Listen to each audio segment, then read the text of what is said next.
Heather McDonald has got the juiciest scoop. When you're on the road, when you're on the go, Juicy Scoop is the show to know. She talks Hollywood tales, her real life Mr. Segment serial data and serial sister. You'll be addicted and addicted fast to the #1 tabloid real life podcast. Listen in, listen up. Woo woo. Heather McDonald, Juicy Scoop. Hello and welcome to Juicy Scoop. I've got a juicy one. I've got our favorite Zack Peter here with all the no filter scoop and opinions. He does not give a shit. And we're excited because you two are going to BravoCon this weekend and you're coming to my show Friday night, which is the biggest part of the weekend, obviously. I feel like last time I saw you, I was like, no, I'm not going to Vegas. I'm not going to BravoCon. And then in the last 2 weeks, I'm like, all right, I guess I'm going to Vegas. Yeah, I mean, it'll I wanted to come fun. and support you. It'll be fun. I'm excited because you're coming to the show. Jacques, Chef Stu, of course, Brandy and Julie are going to be on stage. So it's like we have our little fun crew. And then it is really fun. I mean, of course, we love all the people that listen and get into this dumb shit we do. I, of course, have my show, and I want to remind you guys, you can now buy the digital streamer. You'll have 7 days to watch it. So you can watch it at 10 p.m. on Friday, November 14th, or you can watch it the next day or watch it again or whatever. But it's going to be very, very funny and lots of juicy stuff. I did have an incident yesterday that happened to me that I hope does not impact my weekend. What happened?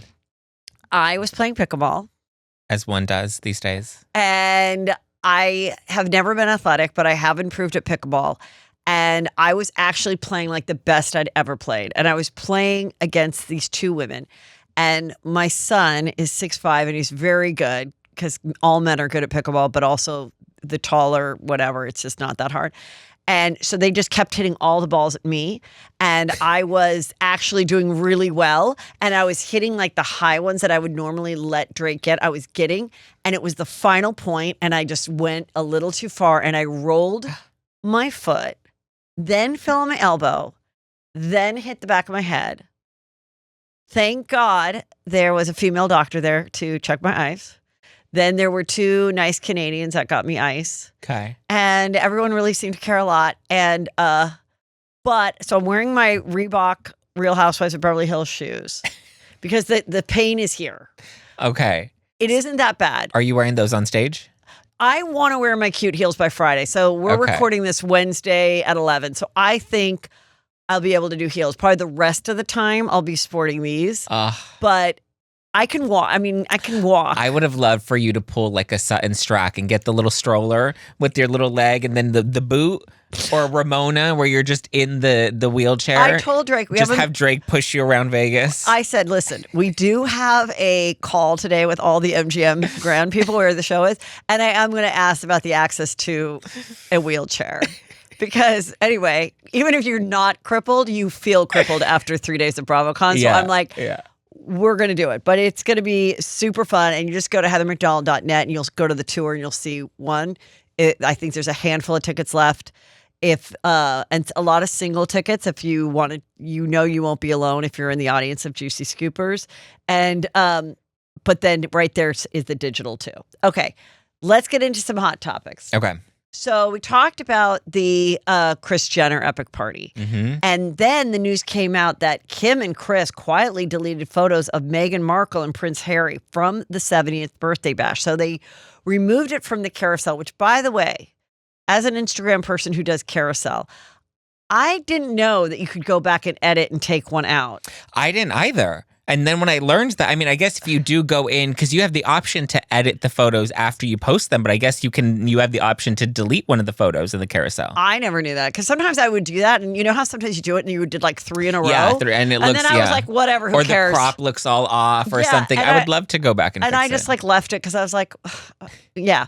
So, of course, the thought was, oh my God, they deleted them because they're embarrassed that they're such unpopular people now, Meghan and Harry, that they didn't want them to.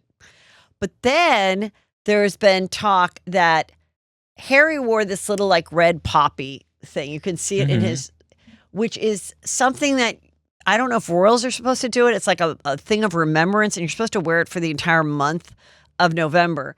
And she was just wearing like a black turtleneck, like a sleek black dress, and she didn't have it.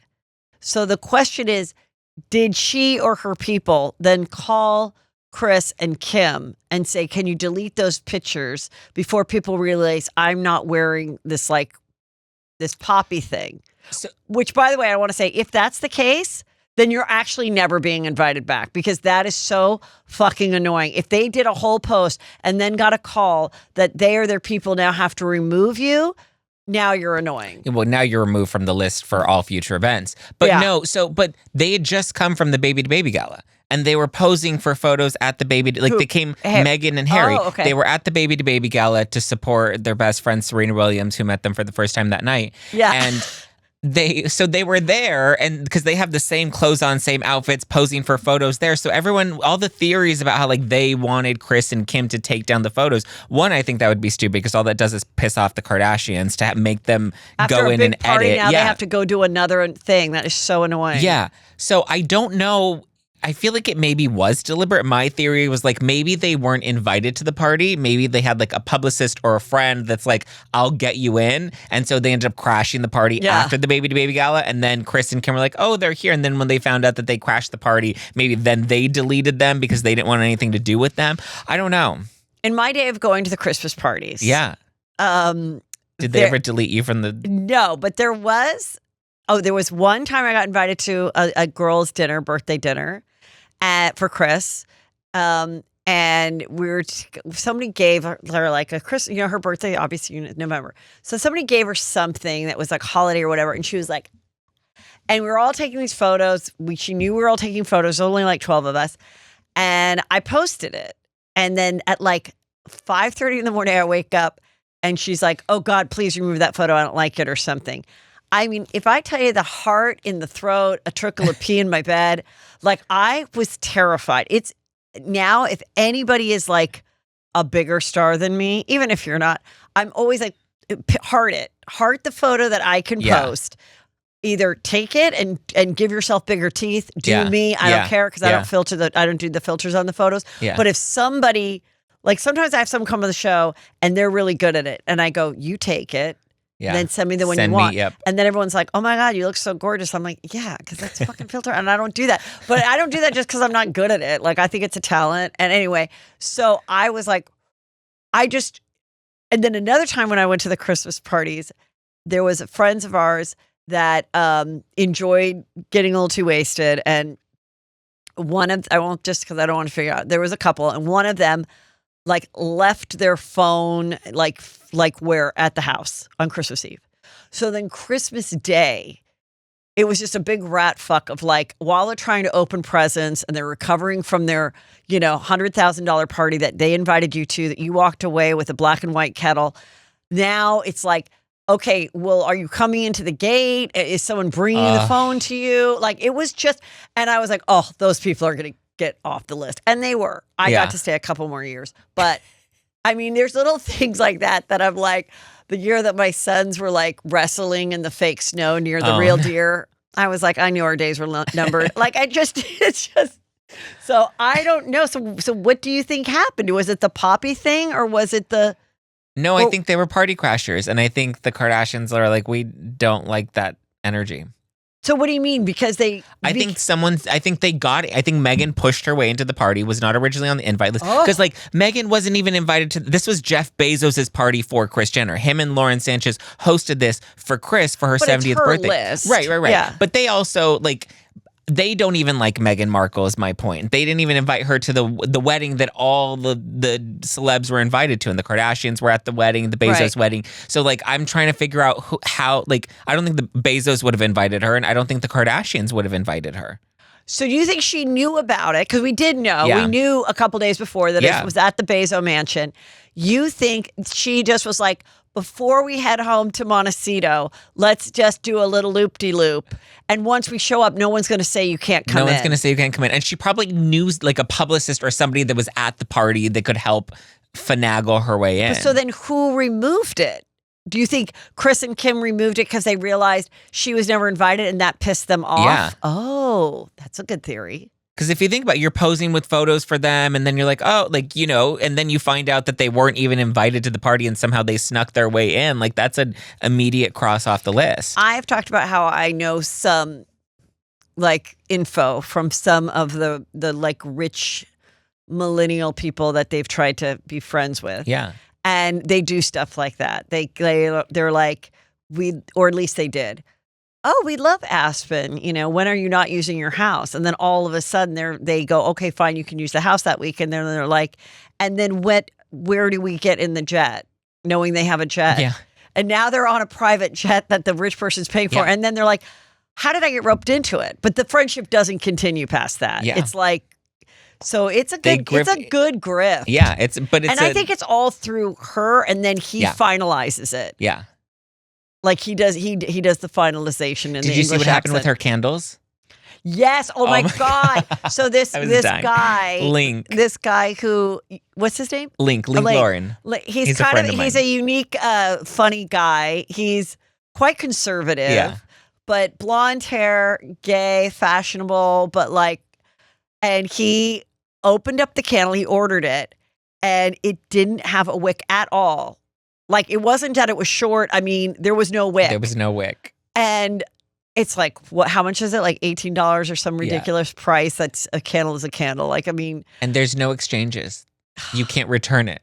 So he's like, wait, I bought this defunct product where there's no wick in the candle and then I can't even get my money back for it? Yeah, there's no way to light it. There's nothing to do with it. And then, I mean, remember when Karen Huger had the 3 wick, but then Wendy had the 1 wick? Wendy had 1 wick, and then that's when Karen came out with the 3 wick. A 3 wick bigger she's candle. like, I have big wick energy, bigger candle. That is so funny. I think candles is just such an interesting, like, rich lady business to get into. But it's also just like so cheap to make those candles and Yeah. then to sell them. I did buy her wine. And the Meghan Markle rosé. How was it?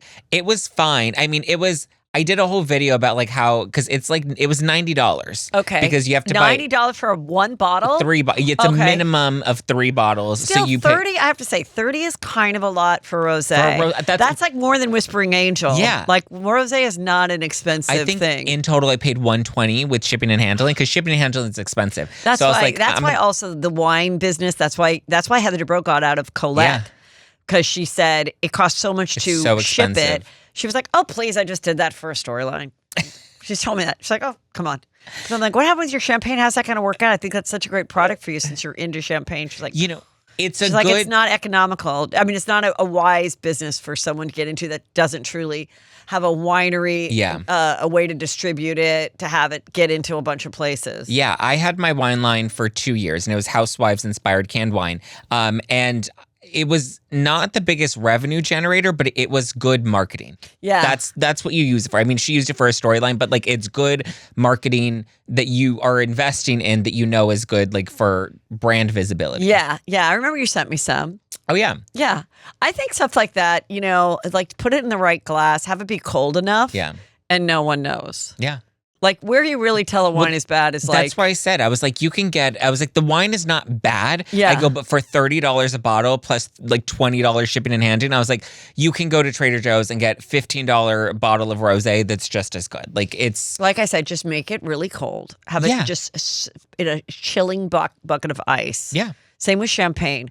I feel like those 2 drinks, as long as they're really cold... Yeah. It tastes delicious. Like red wine, you should invest in. Right. Red wine, I think you can pay good money for good red wine. But a rosé, I don't think you need to spend a ton of money on that. You can't tell the difference. No. And same with Chardonnay. Chardonnay needs to be a little more expensive. But like a Sauvignon Blanc, a Pinot Grigio, that doesn't have to be as much. That's Wine Talk with Zack and Heather. Okay. As you know, Kim did not pass the bar. Nothing to be ashamed of.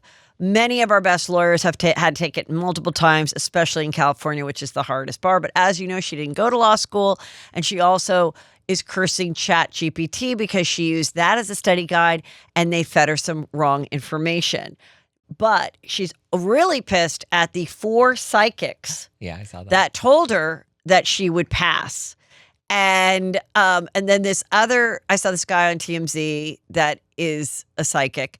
And he's like, normally psychic readings are 95% accurate. I'm like, what?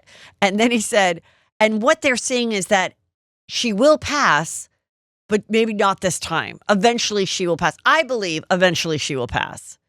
You know, eventually she'll pass. She's not going to let it go. She's going to take it. It doesn't matter if it's 3, 4, or 5 times. That doesn't make you a bad lawyer. It's fucking hard. Yeah. But as far as the psychic things to go, I think that is so funny that because 4 psychics said it would happen. I mean, you're paying the psychic. Yeah. And well, also, you don't need to be a psychic to know she will pass it eventually. Like, I feel like that's a cheat. Like, to be like, well, we meant you'll pass it eventually. It's like, well, no shit. She's not going to give this up. She didn't go and invest in this whole law career only to throw in the towel now. Yeah. But that's interesting. I didn't know that there was like an accuracy rate. Is it? So I'm surprised it's not like 99.95% accuracy. Also, I'm surprised she's still going to psychics because I have some inside juicy scoop memory from my own of psychics with Kim. So when I was at Chelsea lately, Chelsea had a psychic come. Okay. And she had like a night, and she actually invited some celebrities that she had just becoming friendly with. And she kind of sought out people who had lost a parent. Okay. So Chelsea had lost her mom. Of course, Robert Kardashian. So Kim had come. Or maybe he put it together and Chelsea went. Maybe Chelsea didn't put it together. Maybe Chelsea was just attending. And she liked psychics and stuff. I was always like, I think it's fun unless it's like they tell you, whoever you're dating now, is there an M in their name? Well, then that's not the one for you. It's just weird stuff like that where it like gets in your head, just stuff. But I always think like a medium is kind of better because it's like, they're not going to tell you that your grandma's pissed that you wear pants to the funeral. They're not going to be like, it's going to always be like, she didn't suffer. She's happy now. She's running around in the fields. Yeah. Okay. But what this guy said to Kim, now this is a long time ago. This is before she was either dating Reggie. She had not married Kris Humphries yet. Okay. And she said, I'm going to have children. And according to what Chelsea told me after, in my memory, okay, he said, yes, but they will not be black. So, and all 4 of them are. Yeah. So, I mean, there's someone who, and this was like a TV psychic. I'm not going to say his name. He was a TV psychic. Again, it's my recollection. But I remember I even said it to Kris. I even said when she got engaged to Kris Humphries. Yeah. I said, remember when Kim went to that psychic? Because Kris, his dad was black and his mom was white. And so I was like, maybe he's right. Maybe she's going to have kids with him and they won't appear to be, Well, he was wrong on that one. That was the 5% inaccuracy so rate. I'm like, there's so many wrong things. I mean, too, when I went to a psychic, there was one right thing. And then I went back to that psychic and there was later proved to be like 4 wrong things. See, so how do you know if you can trust a psychic? You can't. You just go for fun. I was at a Halloween party and there was a girl doing the tarot cards. Yeah. And I think the tarot cards are actually kind of fun. Yeah. Because she was just like, ask it a question. And then she was like, okay, and then any card you could analyze. Yeah. Like she'd be like, oh, this is the queen of, this is the queen, but it's upside down. So you're a queen, but you feel like you're not in control of everything yet. You should read tarot cards, Heather. Everybody feels like they're a queen, but they're not in control of everything. It's the same thing like the fucking horoscopes, right? Like every description of a horoscope, like you can always like find a way. They're generic enough to like fit it. Like, right. If I'm a Gemini, but if you read me Virgo today, I'd probably be like, that's totally me. Yeah. Oh my, I am a little feisty. Oh wow. I do wake up I am loyal to a fault. Yeah. Every single person on this earth thinks they're loyal to a fault because they were like nice to one person that fucked him over. Yeah. I'm nice until you cross me. That's so me. Like that's every fucking horoscope ever. It's like when I'm a Gemini, they're like, you have 2 personalities. Sometimes you're really nice and sometimes you're a bitch. I'm like, yeah, isn't that everybody? Like, what the hell? Anyway, good luck to her. There is nothing like having good hair and feeling like your hair is fresh and healthy and growing. And let me tell you, if you're not feeling that, you need to start by using Nutrafol. Nutrafol is the #1 dermatologist recommended hair growth supplement brand trusted by over 1.5 million people. Nutrafol is the first and only hair growth supplement to be NSF certified for sport, testing against 290 plus athletic banned substances, toxicology reviews, ingredient testing, label verification, and annual manufacturing facility audits to ensure FDA requirements are met. See thicker, stronger, faster growing hair with less shedding in just 3 to 6 months with Nutrafol. For a limited time, Nutrafol is offering our Juicy Scoop listeners $10 off your first month subscription and free shipping when you go to Nutrafol.com and enter the promo code Juicy Scoop. Find out why Nutrafol is the best-selling hair growth supplement brand at Nutrafol.com, spelled Nutrafol.com, promo code Juicy Scoop. That's Nutrafol.com, promo code Juicy Scoop. I love Nutrafol, and I know you will too. Listen, I know we're all busy, but we always want to eat better.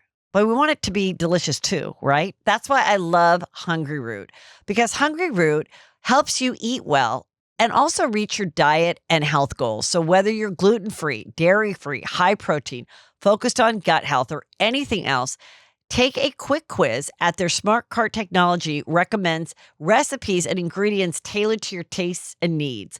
Makes it so easy. And now with it being the busiest time of the year, I find there's even less time and available brain power to try to plan meals, shop for them, all of it. Hungry Root not only helps you save up money for gifts by cutting down on food waste, but it could also save you a trip out in the cold to the grocery store by delivering all you need right to your door each week. I recently made and thoroughly enjoyed their garlic chicken and vegetable skillet. It was delicious. It was fresh. It was easy. And I got to cook it myself, which I really actually enjoyed that. Take advantage of this exclusive offer for a limited time. Get 40% off your first box, plus get a free item in every box for life. Go to hungryroot.com/juicyscoop and use code JuicyScoop. That's hungryroot.com/juicyscoop, code JuicyScoop, to get 40% off your first box and a free item of your choice for life. Okay, let's talk about Dancing with the Stars, because this is something that you've become quite passionate about. I have only been catching clips and stuff. I am not a regular watcher. Of course, I know we've got the TikTok girls on, the Mormon Whitney, and the other one who has gotten the boot. What's her name? Jen Affleck, cousin of Ben Affleck. Yes, and then we have Whitney, who became famous because she famously danced while her son was in the NICU. Yeah. And he's fine. She's had like 2 more baby since, and now she's like skinny and dancing really well. And also Alex Earl, who is the queen of TikTok fame, who got to be mistaken by Alex Cooper, who took her under her wing, and then they broke up. Yeah. And they're both blonde and skinny and cute. Okay, but it's Alex Earl who's dancing. And Dylan And Efron. let's not forget, it's Alex Earl's stepmother, who also was a sex worker who slept with the governor and ruined his career, but then married Alex's dad. Yeah. And is now on TikTok and everything herself, and, enjoying the life, and seems to, be a wonderful stepmother. So good for her. Okay. So Andy Richter, who used to be the sidekick of Conan O'Brien's show for many, many years. Do you remember when he left for a minute? No, I never watched. I mean, I knew of him, but I'd never paid attention to him. I always thought it was really interesting. So Conan O'Brien had his show. Yeah. Andy Richter was the lovable sidekick. He was the Chewy. And Chewy, really what it was Johnny Carson had Ed McMahon. Right. And then it was like Chelsea decided to have a sidekick, but having him off to the side, it was kind of like unique to our thing. And then, of course, the character of him and everything. But so they always had a great rapport. He then got like a sitcom, or had the opportunity to do a sitcom. And Conan was like, go do your thing. And he had like a sitcom where he's like, dad, whatever. And it didn't go. And you can't blame the sidekick for wanting to do that. Yeah. But then Conan was nice enough to bring him back. And so now Conan's late night show is not on anymore. He just does the podcast, right? I don't even know. I don't think so. I think it's on anymore. If it is, it's on like TBS or something. No, I don't even think TBS exists anymore. Well, exactly. But it went a long time. Andy Richter got asked to be on Dancing with the Stars. Yep. And has gone extremely far because the fans voted for him. What are your thoughts on that? First of all, you saying those words is such rage bait, because the amount of fury that I have that Andy Richter has lasted in this competition this long. Like Andy Richter, so they had like Corey Feldman at the beginning, and everybody knows when they announce the cast, you're like, okay, these are gonna be like the first few to go, and it's always the old people, right? And Andy's like old, and he's a big dude, and like, you know, his ankles look like they hurt, and so I wasn't expecting him to go far. And so I have a group thread with my friends, and I don't watch the show live. I watch the dances afterwards, and then I'll get like live updates from my friend on the East Coast, and she'll like let me know what's going on the show. And so with Andy, every week we're like, okay, Andy's gonna go home. And then he didn't go. And then, okay, well, Andy's gonna go home. And then they send home Jen from Mom Talk. And then we're like, okay, well, Andy has to go home next week. And then they send home Topanga. And that's what sent me into a fury. What was the thing about Topanga? Why did people think that Topanga, who was the star of Girl, what was it? Boy Meets World. And she's done some other things since. And she's cute. She's a mom now. What is she, like 40 or something? Yeah. Why did people think that the judges were like against her or something? What was the controversy with that? I mean, people think that the judges are biased to certain cast members. Yeah. I mean, they're critical. They give them critiques. And like, to be fair, they were like less critical of Andy, who like couldn't even move. And they were a little more harsh on like Whitney or Jen or Topanga. Like they would critique them. And I think it's because they knew that they were more capable of moving. I mean, it's always so funny. Yeah, it can't really be fair, because if the man is the star, and you have this girl that, you know, you can just lift up because she's tiny, and then she can spin around. So then you're watching the dance and you're like, well, this is a great dance. Or like a big basketball player, again, who can like lift up the girl, do whatever, and he can kind of dance. And then when it's really on the girl to like do the salsa hit exactly right, it's easy. You're right. Women, once again, we're getting screwed over. Yeah. And so that's what they're saying. They're saying that the judges are sexist because they were more critical of the women than of people like Andy. But he kept going through. And then I went on TikTok and I found out that there's a whole community. I call them fannies for Andy, but they call themselves fandies. But so the fannies for Andy were literally going on TikTok and saying we're going to vote for Andy so that we get him through the end.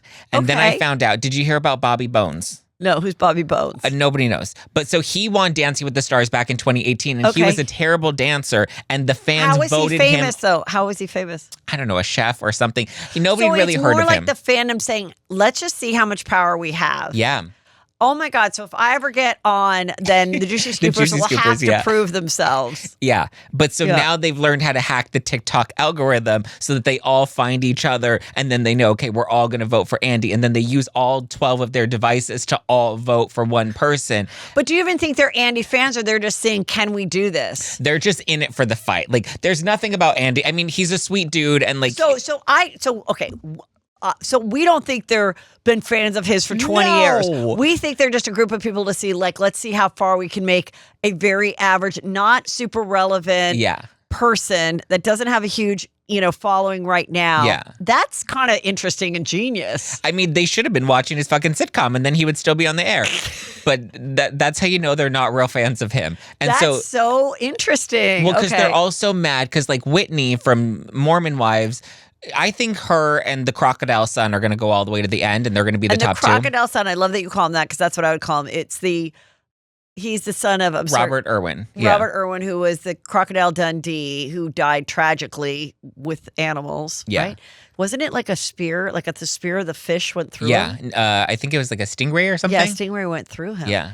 Anyway, so he's the younger son, and he's a babe. Mm-hmm.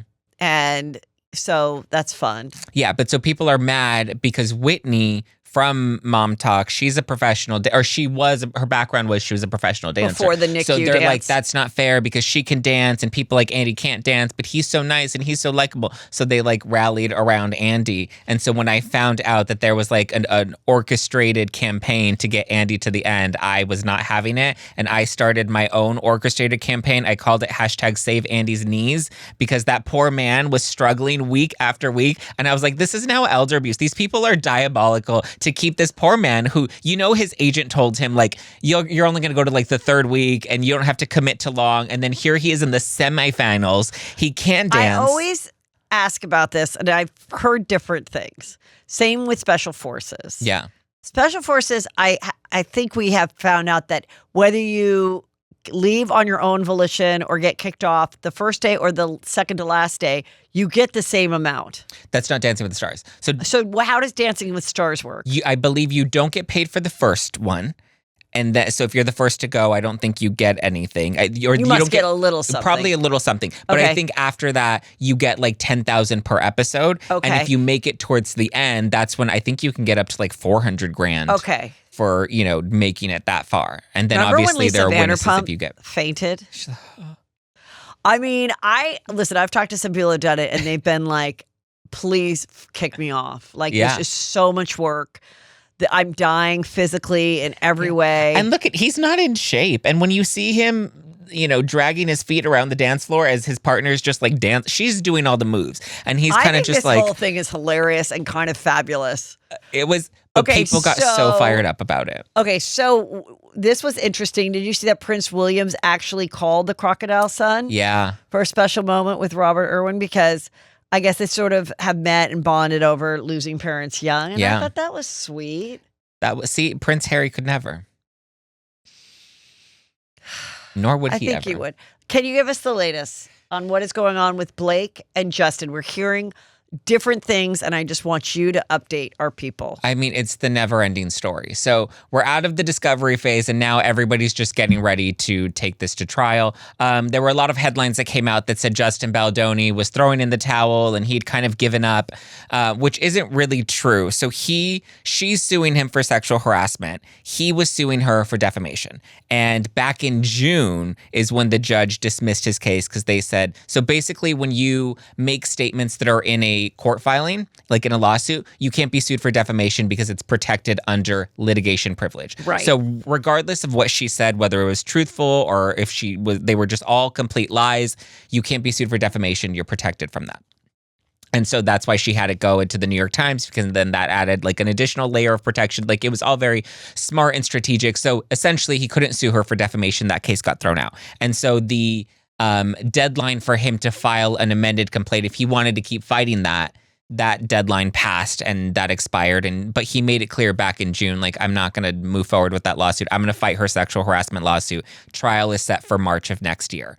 And so there were a bunch of headlines that came out that ultimately were just inaccurate. And then his attorney, Brian Friedman, went on Harvey Levin's podcast and actually called out Harvey. And he's like, you guys reported this and it was completely inaccurate. And Harvey's like, yeah, we did. And we own that. Like, we reported it and didn't report it fairly. And so, I mean, that was the biggest headline that came out. We're really just gearing up for trial, which is come March. But I mean, she's not looking too good, nor is Ryan Reynolds. More text messages have come out that just really kind of corroborate that her team was very clear that like they weren't the ones putting out these bad headlines about her. They were all talking about it and they're like, oh my God, did you see this headline? Oh my God, did you see the TikTokers are talking about her? Like they seemed to relish in the fact that the internet hated her, but it didn't seem like they were deliberately planting anything or orchestrating any of this smear campaign. They were just loving that the internet was taking her down.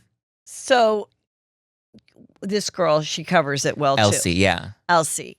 She was explaining on her Instagram today. Yes. That it comes down to this relationship between Stephanie Jones and Jennifer Abel. Stephanie Jones owned the PR company.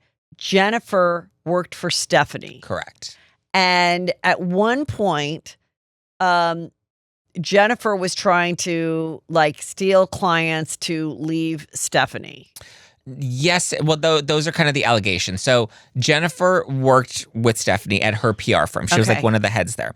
And so Jennifer was the one that represented Justin Baldoni and his film studio. So she was the one that was doing PR for him and the movie It Ends With Us. Okay. And so at some point, I guess Justin was concerned about Blake Lively bringing forth these allegations of, you know, whatever was going on behind the scenes. And that's when he decides to hire this crisis PR manager, Melissa Nathan. And so then Jennifer started working with Melissa, and then they realized that Stephanie Jones she wanted to be part of it because I guess she saw like the movie was doing really well. Like there was a lot of good PR around there, and a lot of her clients were dipping out. Like her company was starting to circle the drain a little bit. And so she kind of got into the mess. I think Stephanie Jones is the one that spearheaded all of this. So Justin Baldoni decided to leave Stephanie Jones. He wanted Jennifer Abel to come with him. So she left, but she left with Wayfair and Justin Baldoni. Stephanie Jones was not happy because obviously It Ends With Us comes out. It makes $300 million. Like that was a lucrative client that she could have had. So at some point, and this is where the timeline gets a little murky and we'll see how this plays out at trial. But at some point, when Jennifer Abel left, Stephanie Jones had security confiscate her devices and basically keep her phone because she said it was a company phone. And it was on that phone that all of the text messages were about them talking about Blake Lively, about Justin Baldoni. Got it. And so those text messages, somehow Stephanie Jones gains access to them through Jennifer Abel's phone. And somehow those text messages end up in the hands of Blake Lively. And the next thing you know, Blake Lively's launching this big legal warfare against them. She gave it to Blake, or was she subpoenaed by Blake's people to give it? So that's where it gets even shadier. So she says that she was subpoenaed by Blake. Stephanie Jones says that she was subpoenaed by Blake Lively, right? So then Justin Baldoni was like, okay, well, give us the subpoena. We need to see how legit this actually is because you took Jennifer Abel's phone, and Jennifer Abel's like, that was my personal phone number. So a lot of the messages and contents that were on that phone were my personal information, not company-owned information.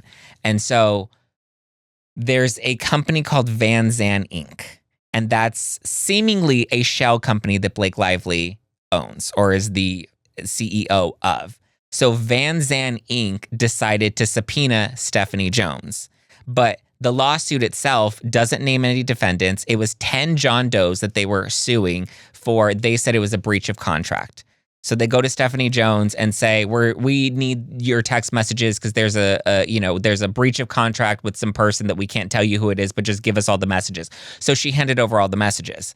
The theory is that she had already shown them the messages. They just needed a legal way to obtain them. So they used the shell company to file this fake lawsuit to get a subpoena to obtain the text messages, because the second they got the text messages, they dropped that fake Van Zandt lawsuit. Like they just withdrew it and didn't end up pursuing it. Okay. So it's like a shady way that they legally obtained those messages, but how would you know to obtain those messages if you didn't know what was in those messages? But how they obtained it and the shadiness that went on, from what they have now, because I'm hearing from some other people that really follow it that are like, this is looking good for Blake now, in their opinion. Yeah. What is now I know that you have been, covering it, and I think you've been covering it very fairly, but if you were to say you're definitely team Justin, do you feel, and you wouldn't be like, do you feel like this might not go in his favor? Listen, when it goes to trial, it's in the hands of the jury and it can go either way. So I'm not confident of how the jury will ultimately decide, because all we're getting are the pieces of information that are appearing on the docket. But like, there's a lot of stuff that's redacted that we don't have access to. And listen, you can look at all of the information and you can sway it towards Blake and you can sway it towards Justin, right? Where if you see the text messages of his team, and they seem giddy about these mean videos that are going on TikTok about her, yeah, that looks bad because it looks like his team is relishing in the fact that the internet's beating her up. But does that prove that they're behind it? Not necessarily. Right. I mean, how many times have you, in the business that we live in, if you kind of are not a fan of someone, or maybe you were friends at one time and now they're getting some, they have some social media stink on them that you haven't maybe written to your mutual friend. Yeah. And it's like, oh, karma's a bitch. Yeah. Yeah, exactly. Yeah. And so doesn't mean that you did it. Doesn't mean that you put it out there like Elisa Barlow. Right. Just means that, I'm a little bit dancing on this person's grave because they treated me horribly. Right. And so that's why it'll ultimately come down to, what does the jury think? Are these, and they have text messages where they are like, we can bury anyone. But then they put like laughy emojis with it where it's like they're being sarcastic. But and even though I think to us, oh my God, I'm sick of the story we've talked about. I don't think it'll be that hard to find a jury that doesn't follow this shit at all and can come in with unbiased, fresh eyes. I don't think it'll be an impossibility like an OJ trial was very hard. I think most people have tuned out to the case. Yeah. Like they know the big overarching thing, and now they're just kind of like, I don't really care because like at this point there's too much of the minutia. And even between the two of them, Jennifer Abel and Stephanie Jones, Jennifer Abel just this week filed a new motion for summary judgment that basically wants the judge to say, hey, if Blake Lively sues me and wins and I owe her money, I was technically under the employment of Jones Work PR, so Jones Work PR should be responsible for whatever the payout is because I was working on their behalf. Yeah. So it kind of throws the buck back off onto Stephanie I was Jones. just doing of like, what I was supposed to. So if she loses, Stephanie Jones, who kind of seems like the ember that burned down the Palisades here, she's the one that's probably going to end up being the ember that burned down the Palisades here. That is really good, Zach. Oh my God. Guys, holidays are coming and you're busier than ever, and there's nothing worse than having an uncomfortable bra where the minute you get in your house, you're just like, oh, get this uncomfortable thing off of me. Well, that doesn't have to happen when you are using and wearing Honeylove. With Honeylove, you'll never experience that again. Honeylove's best-selling crossover bra is so comfortable, it'll be sure to be your new go-to. This bra gives all the support of traditional bras without using any underwire. This is the one bra that you'll actually enjoy wearing and won't want to take off. Honeylove recently launched their new Cloud Embrace bra, which sold out in days. It's a modern wireless t-shirt bra, which I love, with sturdy, lightly padded foam cups that feel like a cloud against your skin. It's a wireless bra for people who love underwire. This style is bound to sell out soon, so do not wait to try it.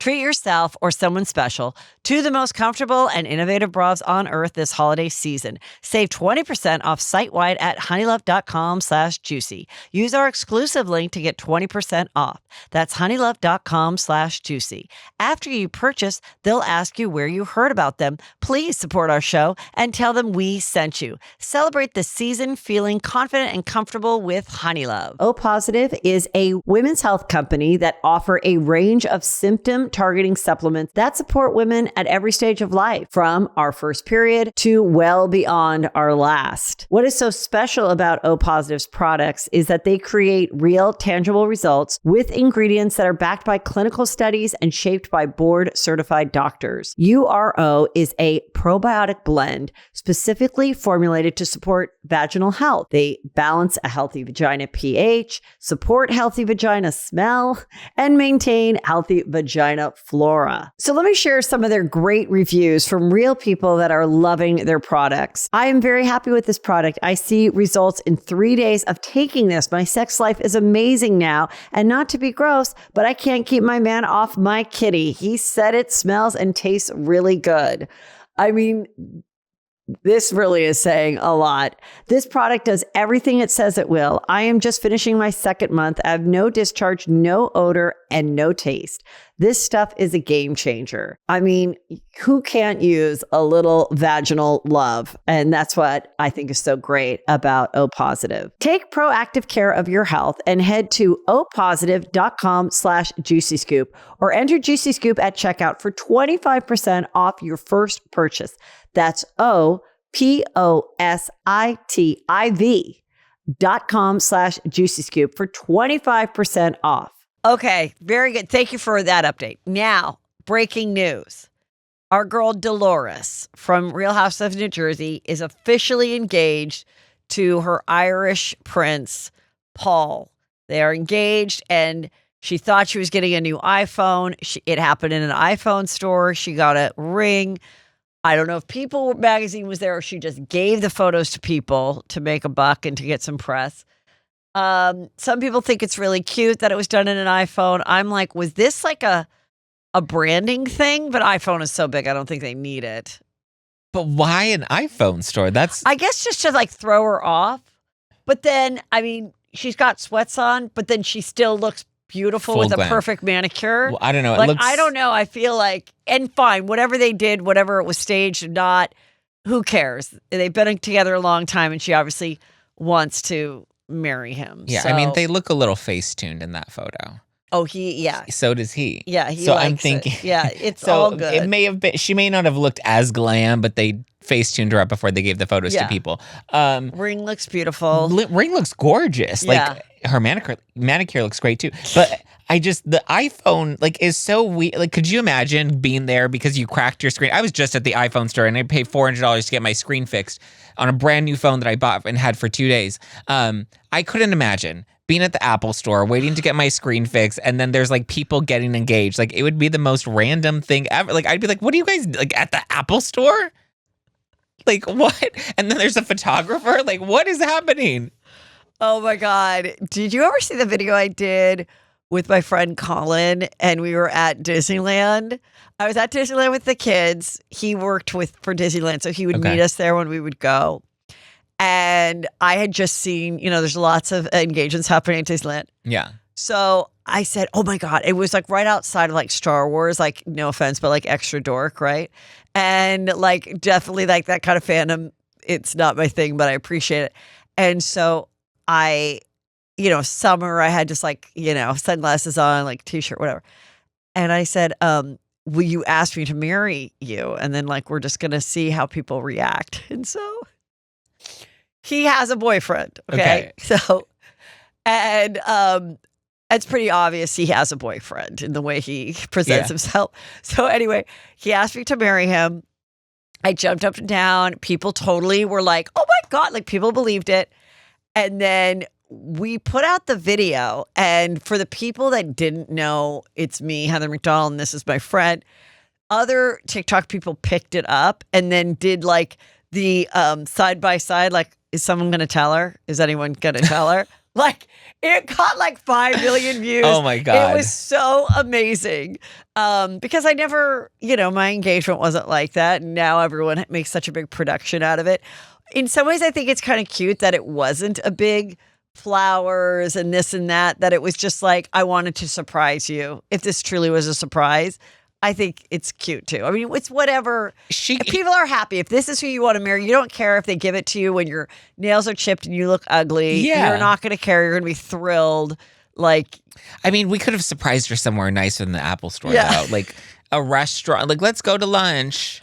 Or you know what? If you're doing the whole thing and media and being authentic is your thing. Yeah. So now let's say I'm thinking about it and I'm like, I just want to keep the audience loving me. I'm down to earth, whatever. And we're going to get engaged. I'd be like, you know what? Don't do the surprise with the high angels up in the sky. La, la, la, la, la, la, la. Like, let's just not do that song. And then let's like, I would almost do that too. I'd be like, Peter, like if Peter was just my boyfriend, I'd kind of be like, okay, let's just do something that's like random. Like I'm at Costco and I'm like, what? Like now, watch. There is going to be a trend on TikTok of people trying to be authentic where they do the engagement not in this orchestrated $5,000 way. Get ready. That's my prediction. Because then people are like, I just love it. She's just real. They're funny. Do you think that this is real? Like, this is so awkward. No, I don't think it's real. But now I think people are going to be doing that to show that they're like authentic and that these big fancy flowers over the balcony overlooking the sea. The only ones I really like, the couple that I've seen that I think are so sweet, is there was this one viral video where the girl is told that her friend's getting engaged. So she's, all excited. They said, dress up. We're oh my God, Jenny's getting, and someone's filming her and she's filming her friend walk through because she's like so genuinely happy for her friend. And they're walking through and she's expecting to see the friend's boyfriend. And then she sees her boyfriend and she's like, and they all turn around and it's her engagement. And see, that is really sweet because you saw what a genuinely like sweet girl this person was. Yeah. So yeah, I think listen, we all are just watching people in their own living rooms these days. But you want some thought into it. Like, right? Like, what do you want Peter to do? Like, if he took you to the Apple store and then just proposed and then didn't even get you a new iPhone, like, how would you not be a little insulted by that? I'll tell you my engagement. Okay, so we knew we were getting married because I have a stepdaughter. I had to tell my parents that I had a stepdaughter. They didn't know that I had a stepdaughter. So I wanted them to know. Okay. And that I was marrying him, and it wasn't a perfect situation, but so then we were like, okay, great. Like the next day, my mom's like, well, the church and the country club are available on May 29th, and that'll be nice because you'll get married before you're 30. And I was like, okay. So my birthday was in June. So I was like, great. So then I said, go get the ring. I don't want to see the ring. I don't want to help you pick out the ring. Yeah. And I was filming the show, Lyricist Lounge, and I said, do the whole engagement, something special. Do it after I'm done filming because I just want to, and I want to look cute. Yeah. And so I knew I was getting it that night, but then he like set up something in his condo, and then he like had this music playing in the car that I was like, what's this music? It was my favorite song. Like It Had to Be You. And then we went to a restaurant that I loved. See? And then we went aside and I got it, but I didn't know what the ring was going to look like, but I did know what was happening that night. But you would still appreciate the thought that goes into it. Like if somebody proposed to me in a fucking Apple store, I'd be that would be an easy no. Oh my God. Well, after looking at that ring, I'd be like, when you get okay, married, maybe. I think we have to do it there. Okay, so let's talk about Real Housewives of Salt Lake City last night. Another juicy, unfilmed moment.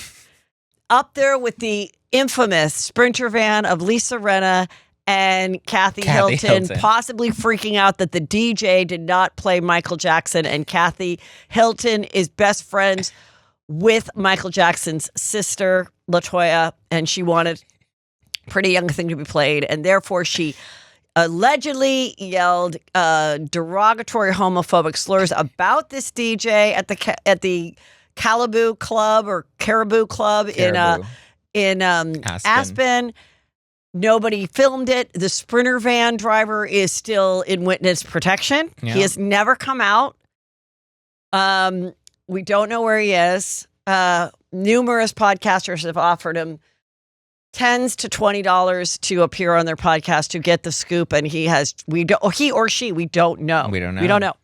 So what happened is they're in first class. They're leaving the yacht to go home, and Meredith is still very upset with Brittany because Brittany was sent a TikTok video of a girl saying, my friend's an Uber driver, and she had Meredith Marks' husband Seth and his mistress in the backseat of her car. I mean, but still quite removed, in my opinion. No film of it, no video. She wasn't even the Uber driver herself. No. But she's pissed, as Meredith should be. If you got that, did you really need to talk about it on camera? Like, nobody else, I never saw that TikTok while it was happening. I wouldn't have known about it. No other Bravo person picked it up. No. So I have to say, I think she has a right to be pissed.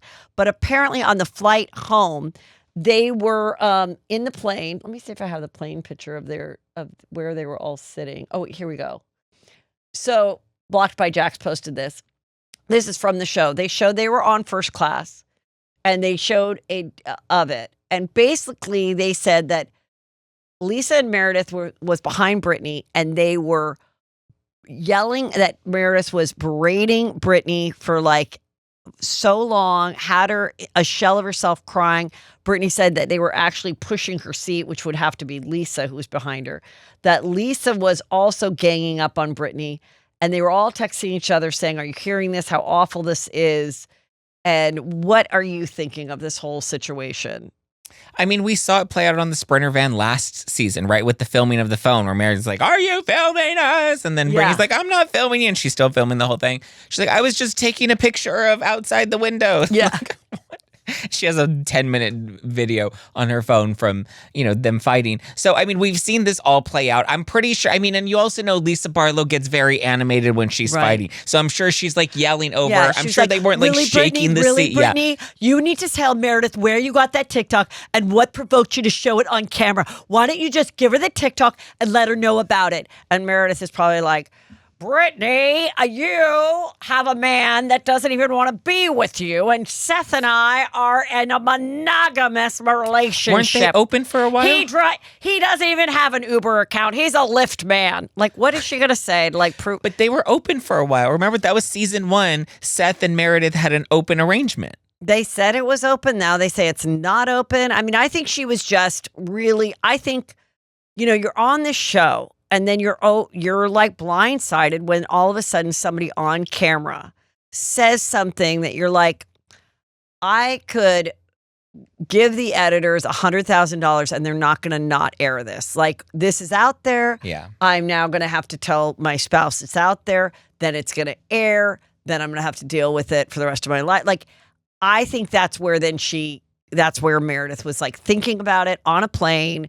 And your emotions run higher on a plane. Yeah. I always wondered why I would watch like a movie on a plane and cry crying. harder or think it was better than it was. Yeah. And then I would like, like I'm always less critical of a movie on a plane. I always think it's like everything's great.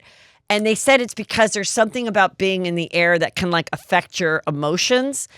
And especially if you're drinking, which if they're in first class and they're housewives, they were drinking. Yeah. And so then when I thought it was really good because Mary then goes and meets with her and really was like, I thought Mary came off great. She was just like, Meredith, like, it was horrible. Like, I was there. It was horrible. Like, it was horrible. I heard everything. Like, you got to take some responsibility. And she's like, oh, please. There would have been an air marshal there if it was that intense. And I'm like, also, like, there's that extra buzz of sound that happens in a plane. Yeah. That you also can't hear as well. So I kind of on Meredith's side in that I don't know that Mary would have heard it all, but I think they all talked about it. Yeah. I think certainly Whitney and Heather, who were across the way, they were the ones that heard everything. Yeah. I mean, and Brittany's the type, like, I'm pretty sure she was a shell of herself. Like, it doesn't take hard to rattle. It's not hard to rattle Brittany. True. You can, she rattles herself up every other episode. So I'm sure having Lisa and Meredith both on her, I'm sure emotions were heightened. I'm sure they weren't shaking her chair, but I'm sure they were kind of pulling on it if she was right in front of them. And they were, I believe that this happened. It probably wasn't that dramatic, but I'm sure Brittany's reaction to it made it feel a lot bigger than it actually was. And all these women know how to do, like Heather and Whitney, all they do are like, oh my God, like they blow it up so much more to add sauce on everything. Well, then also, do you think, people said, well, maybe the producers, why wouldn't the producers be filming it? They must have been in first class. And they said the producers probably weren't in first class. No. And I mean, they don't pay those people that well. No. I mean, the executive producers make money, but I don't think the people that are like carrying the cameras and like have the notebook are like in first class. Have you seen Paul Royston on TikTok? He was one of the producers. I think he did like Vanderpump Rules, and all of his stories now are about like when I used to produce this show and what you think and how it was like setting up the scenes for Housewives and paying for everything. And he was a segment producer or something. And so he talks about how he used to, he's like, you think it's glamorous? And he's like, we were all treated like shit. We would all eat shit food. Like whatever their leftovers were, we took them home for our dinner that night. Like, he's talking about what it's like to be a real producer on these shows. And like, yeah, they're not paid very well. They're not, I mean, I wish one of them would have been there to get the iPhone out and film some of this. And then they're like, I'm surprised the other girls weren't filming it too. And I'm like, again, they have not thought of it. Or if they have it, they're like, I'm just saving this for a rainy day. I don't need to bring it up now. And I'm not going to be the one to bring it up. Yeah. Because like, I'm still on the show. And I think people like Heather are smart enough to now see it. And it's like, you can't draw the line in the sand with another top person if you want to stay on the show. You can with the Monica girl because she was a newbie and she wasn't bringing anything and she wasn't rich or powerful. So that was a moment. But, people are like, well, isn't, Heather was on the show. Heather Gay was on the show and about Lisa Barlow sharing stories about the cast members to bloggers or whatnot. And Heather Gay said, oh, yeah, I know for a fact she did it. I have receipts, timesheets, whatever she says, timestamps, everything. And he goes, and what do you think about that? She's like, well, he's like, will you be able, she's like, hopefully we'll be able to be in a place to move on. And so people are like, but then you didn't want to move on with Monica. And it's like, yeah, because Monica wasn't powerful like Lisa Barlow. Yeah. And she knows the audience likes Lisa Barlow. Yeah. She's fun to watch. She has good one-liners, so... okay, this was juicy, talking about an open marriage. So this is from Bravo Snark, was nice enough to put this together. So they're sitting at brunch, Whitney, who I definitely think has, enjoyed a threesome swinging lifestyle in my opinion. Yeah. Okay. So it was actually, I have some facts on that I might be sharing on the show on Friday. So come, I'll have to remember to write that down. Okay, so if it was someone sending him photos, this is Brownwyn, and we talk about it ahead of time, it wouldn't bother me. If Todd said to me, "I'd like to sleep with other people," or I'd like us to do this together, I'd at least try it. I am like shocked that she is saying this. I think she's gotten too caught up in the show. And I think she doesn't care about her marriage anymore. I don't know if she ever really did. No, I don't know why they ever got married in the first place. I don't know why he married her. I know why she married him. Yeah. But I was like, was she that great in the sack? Maybe she was. Because I'm like, why? If a guy wants maybe he just wanted a wife and she was like, you can cheat. Maybe that was it. Maybe it was like a transactional thing. Yeah. Take care of my daughter and I. And you can do whatever the fuck you want on your trips. I mean, they probably had something like that. And now that it's coming out, she's trying to protect herself from the image of the fans in that I'm okay with this. Because when people think that a woman is being treated like shit in their marriage and putting up with it, that actually hurts their fandom. Yeah. They're like, they lose respect for them. So it's like, I think she's trying to say like, oh, please, I'm fine with this. And then, so now I do think that he was farting while making out. Probably. Listen, I don't think there was ever anything of substance in their relationship. Even the way that he talks to her, horrible. Like, I want her to get divorced so badly. But I think she knew that. I want to see what she'd be like with the mother and the daughter and him all gone. Yeah. And not having to wear those weird outfits. Like, Yeah. I just want to see, like, would she be cool at all? Like, kind of like the way Erica Jane changed once she got rid of Tom Girardi, and then we got to like, she's so she didn't much really more get rid likable. of him. Her like life blew up, No, and then she had it was nothing horrible, left. but her personality is so much more likable now. Yeah. Like she's like gives humbled good her. advice, and she's like kind of fun and is down to earth and like still really a humbled badass, her. but like in the best way. Yeah, yeah. So I don't know, but yeah, that was interesting. And then Whitney, what did Whitney say in this? She kind of was like agreeing, or who knows? I mean, it's working out for her and Justin. Yeah, and then she said, getting back to Monica Garcia, Heather Gay has said that now the judgment is $35,000 for those lips that she didn't like. Because when you don't pay your bill and then it goes, and then there's a lawsuit and you win, then it like the judgment just keeps going up and up and up. So you have attorney's fees and costs and all that stuff that now Monica has to cover. And she just had, didn't she have another baby? I don't know. She was pregnant and then she lost the baby, but I think she was pregnant again. I don't know what's going on with her. Remember, she had like such a hot moment. She had such a hot moment. But she didn't seize it. No, it's like you've got a window. Like she should have immediately been like, get me on Traders, get me on anything. Did she go on anything? She did. She was the voice on House of Villains. Oh. But like that was the most that they gave her. No, and then like when she finally did do a podcast, it was like 4 months later, and I was like, "What? No, like you got to do. You got to." It only lasted like 2 or 3 episodes. Wait, she had her own podcast? She did a something. I thought she was a guest. No, she did Nick Viall. Okay, and then she tried to do her own like Salt Lake Tea podcast or something, Salty podcast, something like that. So that Heather Gay is still, she's saying that she hinted that she hooked up with Captain Jason. Captain Jason said, no, we didn't hook up. Then Heather was on Watch Homes Live and she's like, did we or didn't we? Did we or did? And I'm like, and people are like, enough. We didn't know about you still haven't told us about the black guy, really. Oh my God, I forgot about that. Yeah, and now you're not gonna. Now you're gonna hint that either did you or did you not? Did you make out? Did you not make out? Did you fully bone? Well, you think he'd remember, or maybe he wouldn't. What? But she's good. I mean, she's good. She's a good voice of reason. She's a good cast member. She does the work.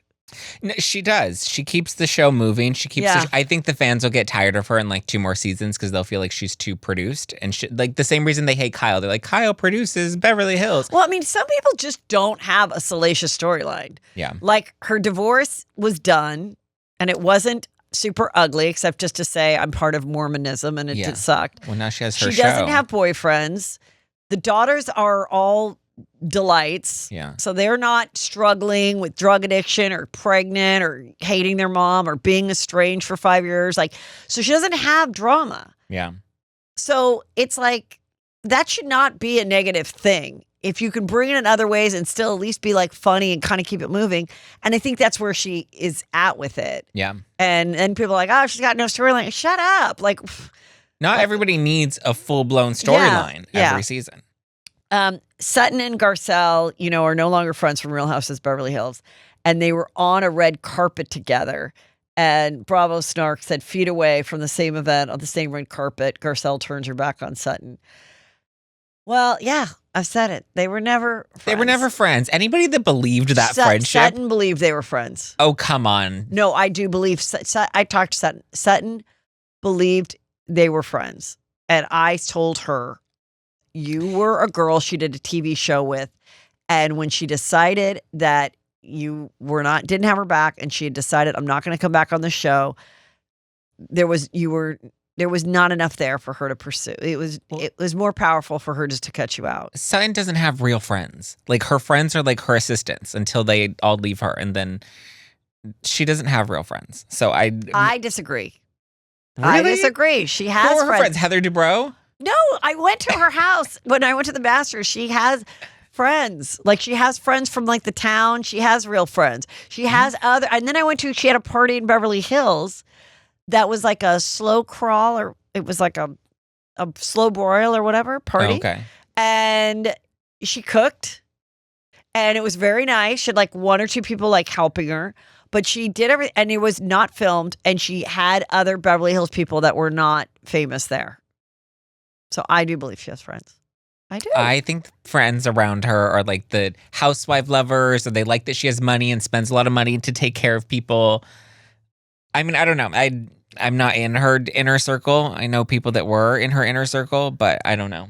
Well, I'm friendly with her, and Yeah. I do think she has real friends, and I do know that she was hurt by. She did try to reach out to Garcelle many times, and Yeah, I didn't has understand. given up. I didn't understand Garcelle's reason for like really kicking Sutton, because like even if Sutton did want to try, well, Garcelle's narrative is what the Sutton didn't really try, but I don't know. I don't think Garcelle cared about any of those women. It's just a weird thing, because we're watching the show about women's friendships, but it's about the show. Yeah. So they fight, they make up when it's convenient for the work. Yeah. Nobody in real life that ever went through any of these arguments, No. whether it's at a school parking lot or at a country club, would ever fuck with that woman again. No. In real life, as one of those women, you would be done. You'd maybe be at a shower 5 years later and be like, oh, hello. Mm-hmm.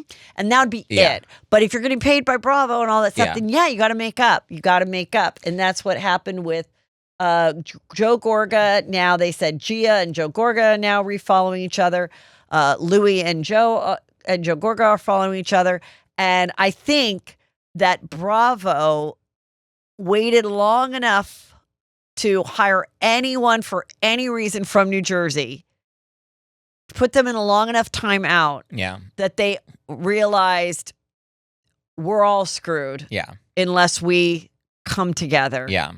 And so they want, apparently the rumor is they'll still wait, Bravo, until they are actually friends, actually hanging out without cameras. They actually don't want to see the makeup on TV because the audience is so tired of it.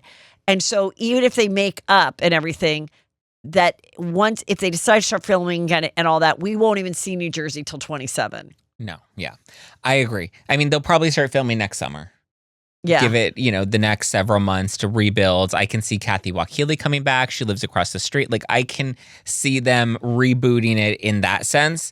But yeah, I think the egos were too big the first time around, and Bravo was like, all right. And then now they've been off of TV for long enough that they all want to be back on. And they have their little carrots, right? Melissa got her wife swap, and Teresa got special forces. And so it kind of like gives them enough, but they all want to be back on TV. I don't see Jennifer Aiden coming back. She said, I'm not, I've never heard, and I'm not, she's like kind of said, I'm done. Like, I know I'm done. Yeah, we all know you're done. And that wasn't. She's starting a podcast, and I'm sure you'll enjoy that. TV Gold. But I think this weekend, there's going to be something that goes on, whether planned or not, that will spark story. Yeah.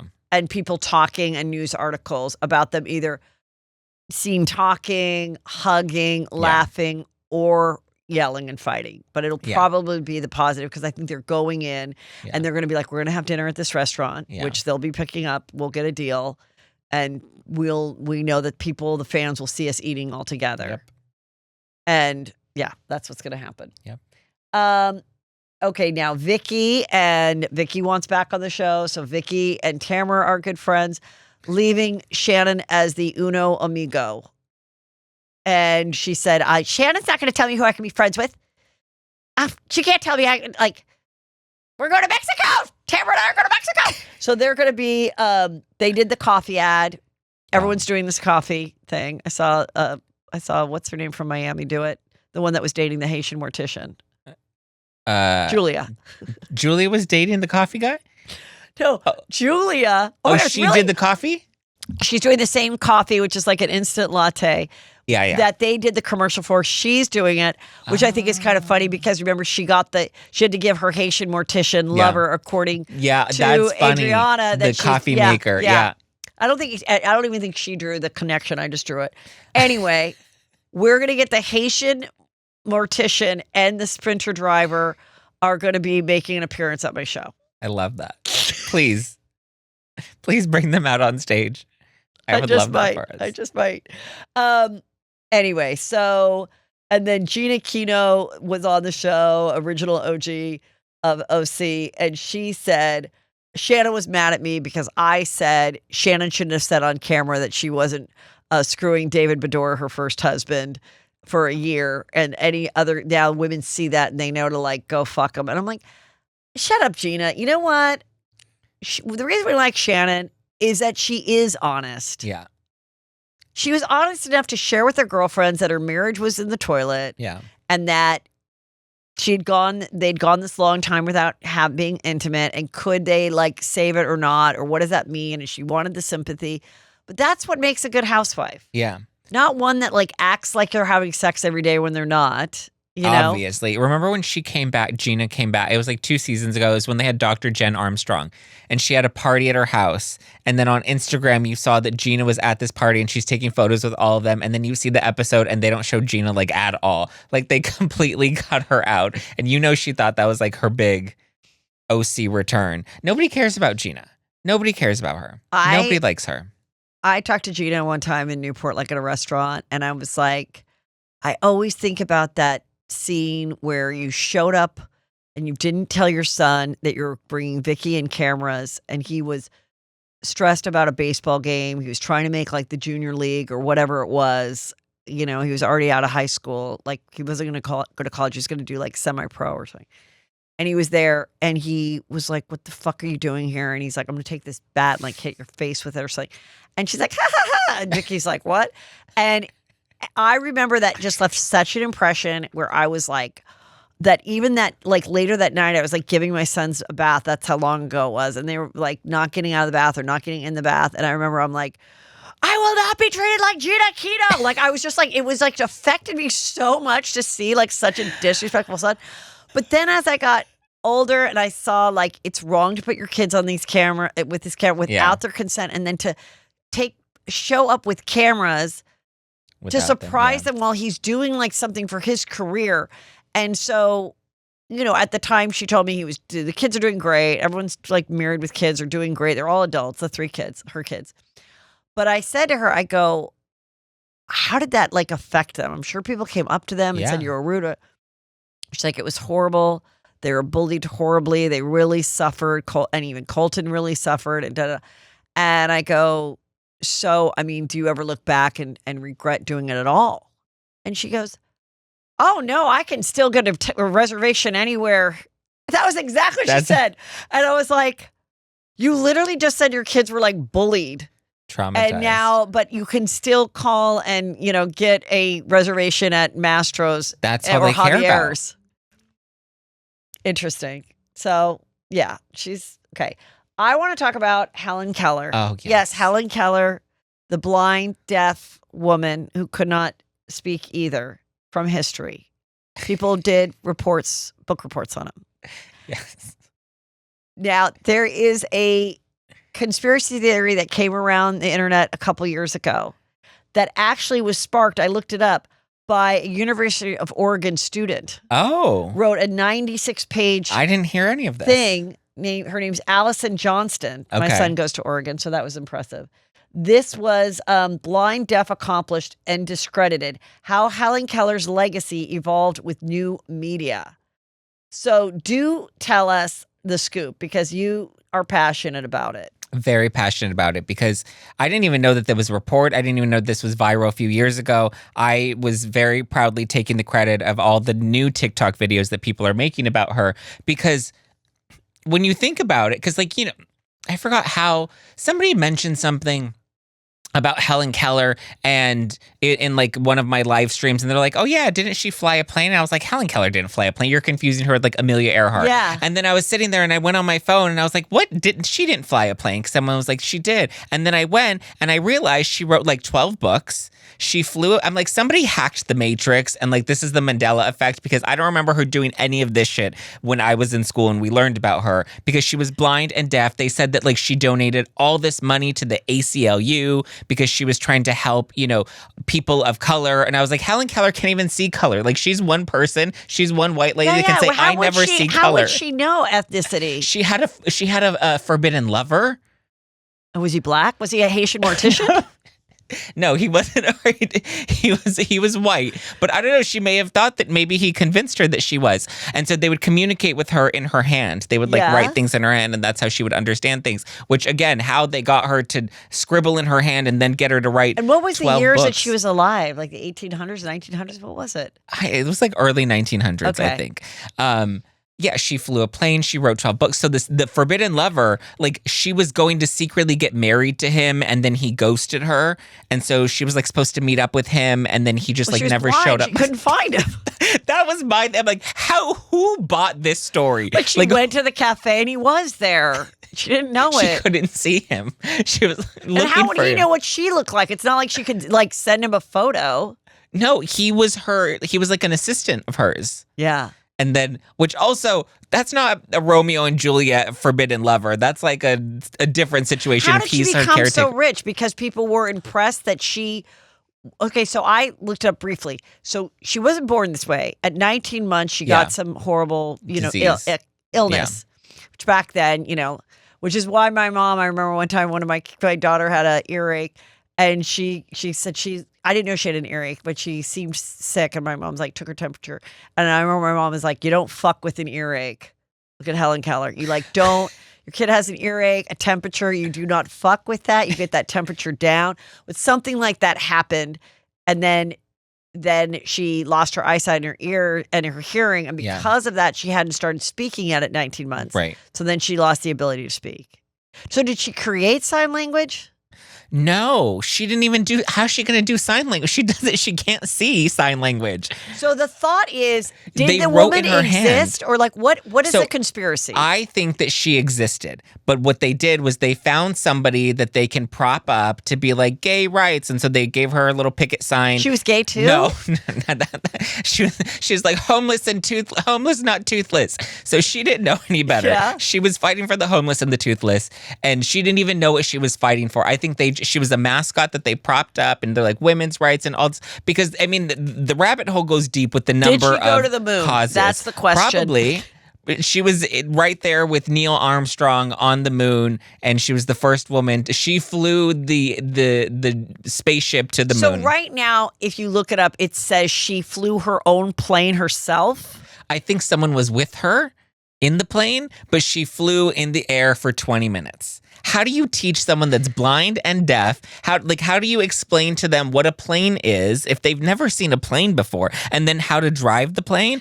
I think someone just threw her in the plane and was like autopilot underneath, and she had no idea what was going on. So you think it's just like stories made up in a time that there wasn't like video footage to prove it? There's video footage of her, alleged video footage of her.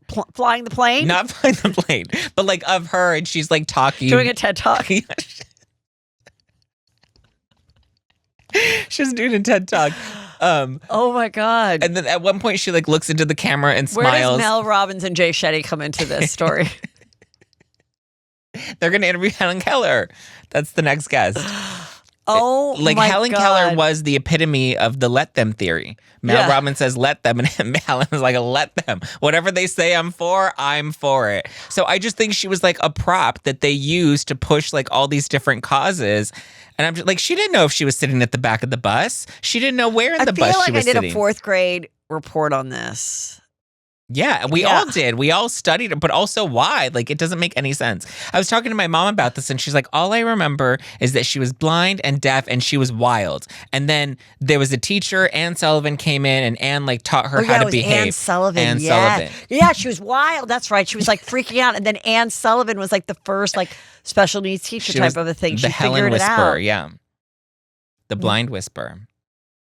And so my mom's like, was the moral of the story is like we're supposed to listen to teachers, and that's why they taught us all about this in school, is because teachers like it's more because it's also like, why did we learn about that? She wasn't Rosa and shouldn't Parks. Anne Sullivan have been the bigger star of the story? You would really, think she would be the star. Like I would be like, Anne Sullivan got this blind and deaf girl, and she turned her into this huge social activist. She would raise money for the Fucking black guys? ACLU. I mean, come on.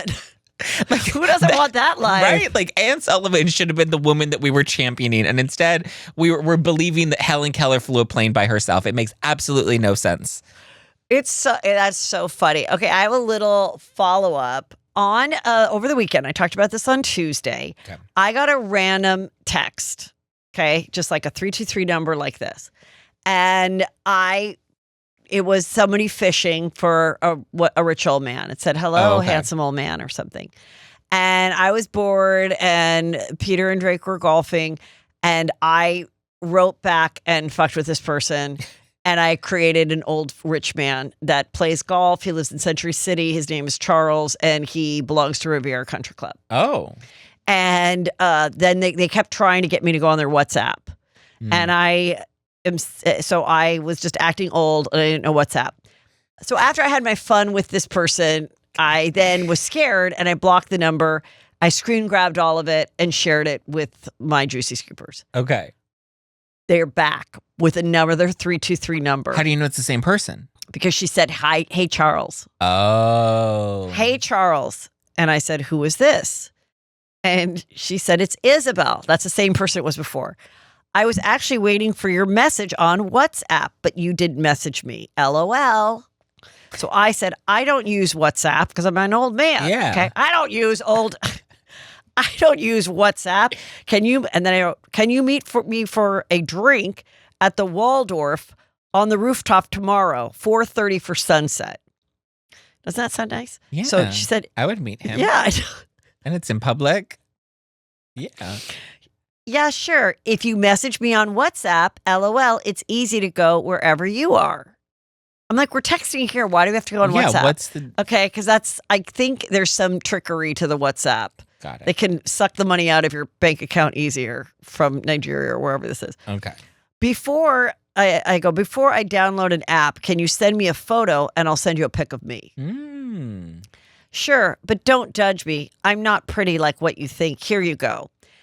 Send a Keller. Gorgeous picture of a Filipino girl with a messy bun and a Starbucks cup. Wow. Okay. And then she says, they're all Asian girls now. They used to be Nigerian and they kidnapped, and now like this is the new scam. The scam is they're all Asian girls. This girl, okay, I'll tell you the rest. Okay, she goes, where are you now? Still there? And I said, I'm walking into a dinner. You're gorgeous. I love that you're having this whole conversation. She says, thank you, but where's your picture?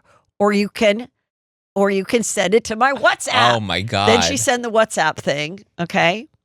So then I went on You clicked the WhatsApp? No, I went on Google, whatever, and I said, give me a older man, because I said I was 53, but obviously an older man that says he's 53 is actually like 59. Yeah. Okay.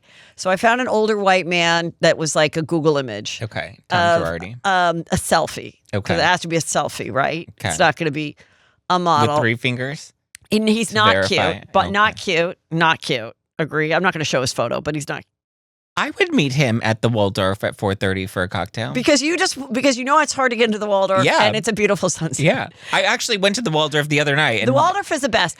LA looks so beautiful from the top of the Waldorf. You don't see one gross, scary thing from the top of the Waldorf. But it is hard to get a table, and the drinks are very expensive. I paid $40 for a martini. The drinks are so expensive. Yeah. But Charles will get it. He'll get it for you. That's why. Okay? Yeah. She goes, why so blurred, LOL? And I go, oh, shit. Because I screen grabbed the Google. And I said, I didn't even notice. Okay. So she goes on, you look younger than your age. No, I don't, Isabel. So when you message me on my personal WhatsApp, some stuff will see our conversation. You hear me? Like the English is bad, obviously. And I think she's hinting, I'll show you like some nudity. Sorry, I can't understand you. Music in here. Starbucks is too loud. She said that or you said that? She called me. Oh. She called me. So I had Drake do an old voice. Oh, okay. And he goes, what? Hey, honey. And it was an Asian accent. Okay. And then she said, sorry, I couldn't hear you. And I go, why are you at a Starbucks at 6 p.m? She's like, I'm at Starbucks because that was that stock photo. And we know she's not in Starbucks. We know that she's in the Philippines, like in a warehouse or something. Yeah. And she said, she goes, I'm waiting to my stuff here to give a report yesterday. If she doesn't show up, I'll just leave. Whatever. I think she's pretending like she's working. Got it. So then I just stopped. And then she wrote again, hope I can receive a good morning message on my WhatsApp. Good night. And then this morning, good morning, Charles. And then this morning she called me again. And I just didn't answer. I feel like we need to follow this plot through. When I get bored, when I run out of content, I don't know if I'm going to have time to deal with Isabel at BravoCon. Just tell her I'm at BravoCon. I'm in Vegas this weekend. But I'll tell everybody, I will be doing lots of content from my Patreon. We're going to do a live stream. We're driving tomorrow afternoon. We're going to do a live stream, answer some questions. Maybe you'll even give me some things that you want me to answer during the live show. Of course, you're going to go to heathermcdonald.net. You're going to join the Patreon and you're going to get your ticket and you're going to follow Zach. What fun stuff are you doing? Where are you putting all your fun, juicy content over the weekend? On your Instagram? How are you doing Instagram, YouTube. I have no filter, all access. People can sign up for like behind the scenes fun stuff on there as well. I'm going to be all over Vegas this weekend. I'm doing BravoCon all day Friday and New Kids all day Saturday. I'm going to see you Friday night. Right. And so when you are walking around BravoCon, have you done it before? I've never done BravoCon. Last time I was there, it was for like a Weight Watchers like brand deal that I like flew in for. You mean just Vegas? Yes. It was BravoCon. It was part of BravoCon. But you it was didn't like go to the convention? No. It was like a last minute thing. I got a call like Friday morning, like, can you be here? They're like, do you want to do this? I wish somebody would call me and say, can you show up at the Weight Watchers for a last minute check? I was like, yeah, I can. They thought I was in Vegas for BravoCon. And then I was like, no. I was like, but if there's a check, I will fly. Like, I'll be there tomorrow. It's a 45-minute flight. Yeah. Tell me when. So, you will be besieged with people that recognize you. And so that is very fun. Hopefully they're nice. They're always nice. They're never not nice. Yeah. They're the people that go to BravoCon and, especially the ones, obviously the best ones are the ones that go to my show. I actually was, when I was in Vegas last time, since I was staying at Caesars, there were a lot of people that were at BravoCon that I got to that did recognize me or follow the podcast. Honestly, it's a great vibe. Very sweet. It's a great vibe. It's a lot of fun. It's a lot of taking photos and things like that, which is fun and great.